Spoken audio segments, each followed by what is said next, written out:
Pineal के स्राव को यौगिक शब्दावली में अमृत कहा जाता है, क्योंकि जब वो रिसने लगता है तो आपकी हर चीज मधुर और सुंदर हो जाती है। सेक्सुअलिटी उसे सीमित नहीं करती, बल्कि भौतिकता के साथ अत्यधिक पहचान उसे सीमित करती है। अगर आप उसे बहुत महत्वपूर्ण बना देते हैं तो आप विकृत दिमाग के हो जाएंगे। अगर आप उसे मिटाने की कोशिश करेंगे तो आपका दिमाग और भी विकृत हो जाएगा।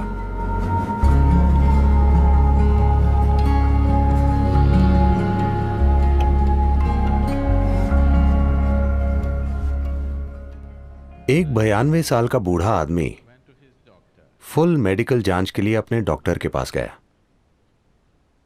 डॉक्टर ने उसकी जांच की और वो बोले, मेरे बुजुर्ग दोस्त, अपनी उम्र के हिसाब से आप बहुत अच्छा कर रहे हैं, सब कुछ बहुत बढ़िया है। मगर उस आदमी ने पूछा, मगर डॉक्टर, मेरी सेक्स लाइफ का क्या? तो डॉक्टर ने पूछा, उसके बारे में सोचना या उसका सपना देखना? आप जितना किसी चीज के बारे में ना सोचने की कोशिश करते हैं, उतना ही आप उसके बारे में सोचने लगेंगे। मन की प्रकृति ही ऐसी है। तो कई वजह हैं कि कोई व्यक्ति सेक्स में लिप्त होता है। कुछ के लिए वो सिर्फ सुख है, कुछ के लिए ये बंधन और साहचर्य को मजबूत करने का एक तरीका है। वरना लोग महसूस करते हैं कि वे एक दूसरे से दूर हो रहे हैं। वो भले ही ठीक हों, मगर बहुत से लोगों के दिमाग में ये बसा होता है कि अगर वो सेक्सुअली सक्रिय नहीं हैं तो वो वास्तव में दूर हो रहे हैं। ये सच नहीं है। आप किसी से बहुत करीब हो सकते हैं और जरूरी नहीं है कि शारीरिक रूप से जुड़े हुए हों, है ना? मगर समाज के दिमाग में ये होता है। खासकर दुनिया के इस हिस्से में लोग बड़े पैमाने पर मानते हैं कि अगर सेक्सुअलिटी नहीं है तो वास्तव में आपका रिश्ता नहीं है। वास्तव में रिश्ता शब्द, मुझे यह समझने में थोड़ा समय लगा कि यहां अगर आप एक रिश्ता कहते हैं तो आपसे ये समझने की उम्मीद की जाती है कि यह सेक्स आधारित रिश्ता है, बाकी कुछ रिश्ता नहीं है। अगर मेरा आपके साथ बहुत मजबूत रिश्ता हो सकता है और आपके शरीर से मेरा कोई संबंध नहीं हो सकता, है ना? मैं किसी भी तरह आपके शरीर के प्रति आकर्षित ना होते हुए भी आपके साथ बहुत मजबूत रिश्ता रख सकता हूं। मगर उन सभी संभावनाओं को पूरी तरह नकार दिया गया है। एक रिश्ते का मतलब है कि आपको किसी रूप में शारीरिक तौर पर शामिल होना है। पुरुष स्त्री या पुरुष पुरुष, स्त्री स्त्री, जो भी आप चाहें। मुख्य रूप से ये शरीर पर आधारित है। किस तरह का शरीर, ये व्यक्तिगत पसंद है, मगर मुख्य रूप से ये शारीरिक आधार है। ऐसा इसलिए हुआ क्योंकि कहीं ना कहीं शरीर के साथ हमारी पहचान के सामान्य स्तरों के परे चली गई है। ये शरीर के साथ अत्यधिक पहचान है। इसलिए शरीर आधारित रिश्ते समाज के मूल बिंदु बन गए हैं। जो अपने भौतिक शरीर से बहुत जुड़ा है वो स्वाभाविक रूप से सेक्स से प्रेरित है, क्योंकि यही सर्वोच्च चीज है जो वो जानता है। ऐसे तरीके हैं जिनसे आप कुछ ऐसा पा सकते हैं जो इससे कहीं अधिक बड़ा है। एक बार आप इससे बेहतर कुछ चख लें, फिर मुझे आपको बताना नहीं पड़ेगा इसे छोड़ दो या उसे छोड़ दो, वो वैसे ही खत्म हो जाएगा, है ना? कुछ साधना के तरीके हैं जो सेक्सुअलिटी से अधिक तीव्र हैं, जो सेक्सुअलिटी से अधिक आनंदमय हैं। एक स्तर पर यदि आप इसे देखें, योग के सभी आयाम किसी न किसी तरह आखिरकार पीनियल को सक्रिय करने की कोशिश करते हैं, क्योंकि एक बार जब वो रिसने लगता है तो आपकी हर चीज मधुर और सुंदर हो जाती है। वो एक पूरा भीतरी सुख पैदा करता है, जिससे सभी बाहरी सुख बच्चों की चीज की तरह लगने लगते हैं। यही वजह है कि योगी सिर्फ आंखें बंद करके बैठते हैं, इसलिए नहीं कि वो सुख के खिलाफ हैं, वो छोटे सुखों के खिलाफ हैं, बस यही है। तो शांभवी, इससे एक चीज जो होती है, ये पीनियल स्राव को बहुत हद तक उत्तेजित करती है, जिससे आप दिन भर एक तरह की मिठास में भीगे रहते हैं। यह आपको परम आनंद और आनंद की एक स्थिति में छोड़ देती है, क्योंकि पीनियल ग्लैंड सक्रिय होता है। यह आपके शरीर विज्ञान का एक पहलू है जो आपकी चेतना के काफी करीब है। बाकी शरीर विज्ञान गुजर बसर के बारे में है, मगर पीनियल ग्लैंड आपके शरीर विज्ञान का एक पहलू है जो भौतिक से परे जाने के बहुत बहुत करीब है। योगिक परंपरा में इस मिठास को अमृत या सुधा या जीवन अमृत कहा जाता है। अगर उसकी एक बूंद शरीर में आ जाए तो अचानक पूरा शरीर शीतल हो जाता है, पूरे सिस्टम में चिकनाई आ जाती है, वो आसानी से काम करता है, शरीर की हताशा चली जाती है, मन की हताशा चली जाती है। अमृत का अर्थ है कि आपने अपना सुख पा लिया है। अगर आप अपने अंदर बहुत आनंदित हैं तो आपने अपने अंदर अमृत पा लिया है। आप सुखदता की चरम अवस्था में हैं।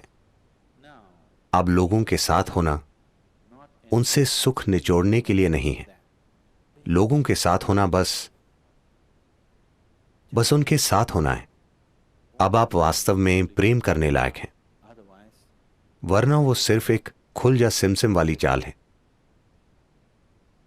मैं तुमसे प्रेम करता हूं का मतलब है कि चाहे आप पर विश्वास हो या नहीं, उस पल के लिए वो आप पर विश्वास करते हैं, क्योंकि उन्हें भी किसी चीज की जरूरत है, आपको भी किसी चीज की जरूरत है ना? ये जैसे आप जानते हैं अली बाबा और 40 चोर। खुल जा सिमसिम मतलब वो खुल जाता है। ये ऐसा ही है। मैं तुमसे प्रेम करता हूं मतलब कई चीजें खुल जाती। अब ऐसा करते हुए मैं ये नहीं कह रहा कि ये सही या गलत है। लोग अपना जीवन ऐसे ही चलाते हैं, इसमें कुछ नहीं है। मगर ऐसा करते हुए आपके अंदर प्रेम की एक तीव्र भावना को जानने की संभावना नष्ट हो जाती है। आप लगातार ये देखते हैं, मैं इस व्यक्ति से क्या पा सकता हूं, मैं उस व्यक्ति से क्या निकाल सकता हूं। ये एक ठग का काम है। इसे प्रेम संबंध कहा जाता है, मगर यह ठगी का काम है। लेकिन अगर आप अपने आप में बहुत आनंदित होते हैं, जब आप लोगों के साथ होते हैं, तो यह आपका आनंद साझा करने की बात होती है। इसका मकसद है कि अगर वो इससे अछूते हैं तो किसी तरह उन्हें इससे छुएं, बजाय ये देखने के कि आप उनसे क्या निचोड़ सकते हैं। आपके जीवन की सारी बुनियाद बदल जाएगी।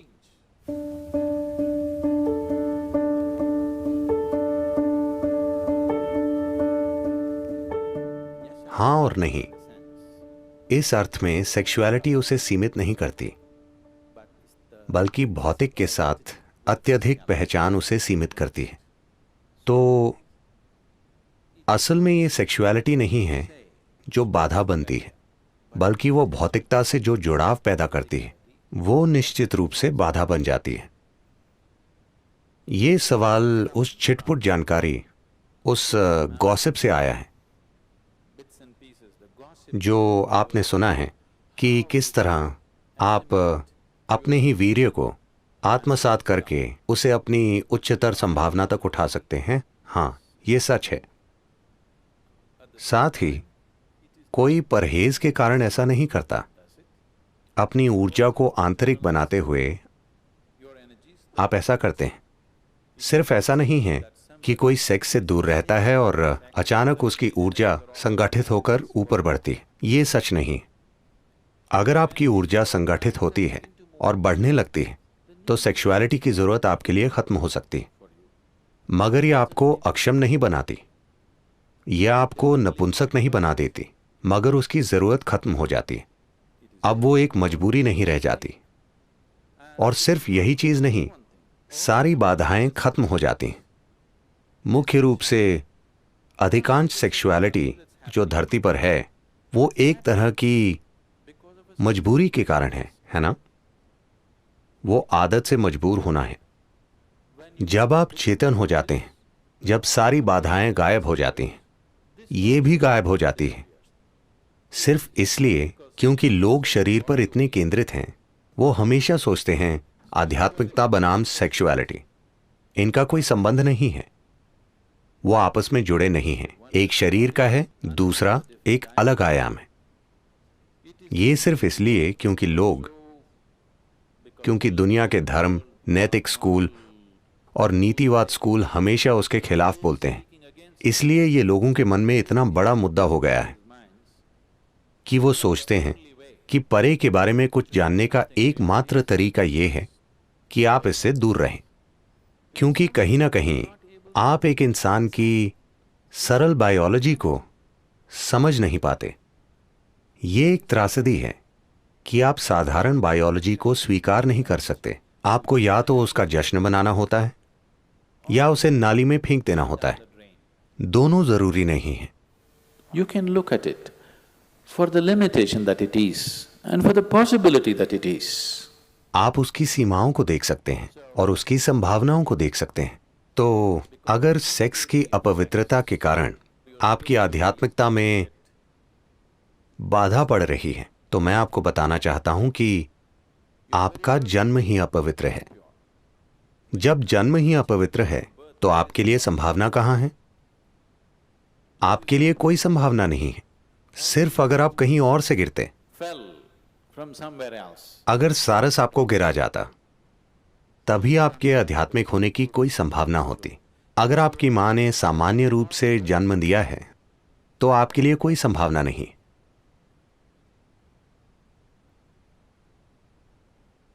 एक 6 साल की बच्ची एक दिन स्कूल से घर लौटी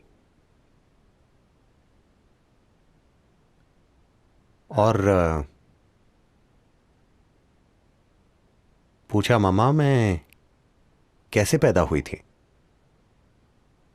मां शर्मिंदा हो गई। वो बोली, एक सारस तुम्हें गिरा गया। वो बोली, ठीक है। उसने लिख लिया। मम्मा आप कैसे पैदा हुई थी? मुझे भी एक सारस ने गिराया था। मम्मा नानी कैसे पैदा हुई थी? उन्हें भी एक सारस ने गिराया था। फिर वो बच्ची गंभीर हो गई और वो नीचे जाकर बैठ गई और अपने होमवर्क में कुछ लिखना शुरू कर दिया। मां असहज महसूस कर रही थी। उसने खाना पकाना खत्म किया। तब तक लड़की ने अपना होमवर्क पूरा कर लिया था और किताब वहीं छोड़ दी थी। उसने जाकर उसे पढ़ा तो फैमिली ट्री के बारे में निबंध था।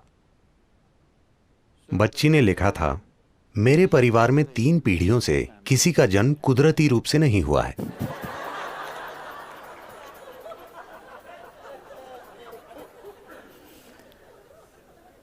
तो मूर्खतापूर्ण विचारों के कारण हम या तो किसी चीज को बढ़ा चढ़ाकर कहते हैं या अनावश्यक रूप से उसे दबाने की कोशिश करते हैं। इसकी आपके जीवन में एक भूमिका है। अगर आप इसे बहुत बड़ा बना देंगे तो आपका दिमाग विकृत हो जाएगा। अगर आप उसे मिटाने की कोशिश करेंगे तो आपका दिमाग और अधिक विकृत हो जाएगा। आखिरकार अब मैं बोल रहा हूं, ये एक तरह की ऊर्जा है। आप मेरी ओर देख रहे हैं, ये एक तरह की ऊर्जा है। आप मुझे सुन रहे हैं, ये एक तरह की ऊर्जा है। ये एक ही जीवन ऊर्जा की अलग अलग अभिव्यक्तियां हैं, है ना? अब सेक्सुअलिटी भी उसी ऊर्जा की एक अलग अभिव्यक्ति है। अब व्यक्ति को तय करना है कि उसकी ऊर्जा का कितना हिस्सा वो किस दिशा में भेजना चाहता है, क्योंकि आखिरकार आपकी ऊर्जा सीमित है ना? देखिए, ये ऐसा है। आपकी आय, मान लीजिए आपकी मासिक आय $5000 है। कितना घर के किराए के लिए, कितना खाने के लिए, कितना पढ़ाई के लिए, कितना सिर्फ मनोरंजन के लिए, कितना छुट्टियों के लिए आप बांटते हैं, है ना? कल सुबह आपको तनख्वाह मिली, शाम में आप बाहर गए और उसे उड़ा दिया। अब अगले महीने परेशानी हो जाएगी, है ना? हां, आपके पास क्रेडिट कार्ड है, मगर आपके जीवन में सब कुछ, अगर आप अपने जीवन को समझदारी से चला रहे हैं, आपके जीवन में सब कुछ आपकी समझ, आपकी जरूरत और आपकी क्षमता के अनुसार बांटा हुआ है कि नहीं? हां, आपका पैसा, समय, ऊर्जा, क्या सब कुछ बांटा हुआ नहीं है? जिस तरह आप उसका प्रबंध करना चाहते हैं, यह भी वही चीज है। कितना होना चाहिए? पहले तो क्या आपको उसकी जरूरत है, या आप उसे कर रहे हैं क्योंकि आप सामाजिक रूप से बाध्य हैं? अगर जरूरत है और मैं आपको उसे रोकने के लिए कहता हूं तो आप विकृत हो जाएंगे, क्योंकि वो सब आपके दिमाग में होगा। अगर कोई आपको कह रहा है तुम्हें यह करना है, अगर तुम इसे नहीं करोगे तो तुम नॉर्मल नहीं हो, तो दूसरी तरह की विकृति आएगी। दोनों जरूरी नहीं है। आखिरकार आप किसी पुरुष या स्त्री के पीछे नहीं जा रहे, आप सुखदता के एक स्तर के पीछे जा रहे हैं। एक बार आप एक स्तर की सुखदता का अनुभव कर लेते हैं तो क्या आप इसमें और गहराई तक नहीं जाना चाहेंगे? क्योंकि जो भी सुखदता घटित हुई, शायद आपने दूसरे व्यक्ति का इस्तेमाल किया, मगर सुखदता आपके भीतर घटित हुई, सही है? तो मान लीजिए वैसे भी सुखदता आपके भीतर घटित हो रही है, दूसरा व्यक्ति उसे खोलने की बस एक चाबी है। क्या आप नहीं चाहेंगे कि चाबी आपके हाथ में ही हो? हाँ, कि अगर आप इस तरह बैठें, आप पूरी तरह ऑन हो, आपको किसी की जरूरत नहीं है। नहीं, देखिए, कोई चीज, आपके जीवन में कोई चीज, चाहे सुख के लिए हो, पैसे, प्रेम, ये वो, चाहे किसी भी चीज के लिए, जैसे ही आप दूसरे व्यक्ति पर निर्भर हो जाते हैं, इस धरती पर कोई भी वास्तव में भरोसे लायक नहीं है ना? मैं हर जगह से ये शिकायतें सुनता रहता हूं। कुछ लोग, आमतौर पर महिलाएं, शिकायत करती हैं कि उनके पति बहुत ही शरीर केंद्रित हैं। कुछ महिलाएं लगातार शिकायत करती हैं, वो मुझ पर उंगली भी नहीं उठाता। जो भी होता है वो एक समस्या है, क्योंकि वो कभी उस तरह नहीं होगा जैसे आप चाहते हैं। जब तक दूसरा व्यक्ति शामिल है, कुछ भी 100% आपकी मर्जी से नहीं होगा, है कि नहीं? हाँ या ना? वो कभी नहीं होगा। इससे फर्क नहीं पड़ता कि आप भगवान से शादी कर लें, फिर भी ऐसा नहीं होगा। जब तक आपके अस्तित्व का तरीका, सुख और खुशी की आपकी भावना दूसरे व्यक्ति पर निर्भर है, आपको हमेशा शिकायत रहेगी। कोई फर्क नहीं पड़ता कि दूसरा व्यक्ति कितना शानदार है। तो इस संदर्भ में लोगों ने ब्रह्मचार्य की बात की होगी, क्योंकि उन्होंने कहा थोड़ा विराम दो, क्योंकि किसी से सुख निकालने के लिए आपको कई चालें चलनी पड़ती हैं। वो आराम से नहीं हो जाता। इसे कोर्टिंग कहते हैं।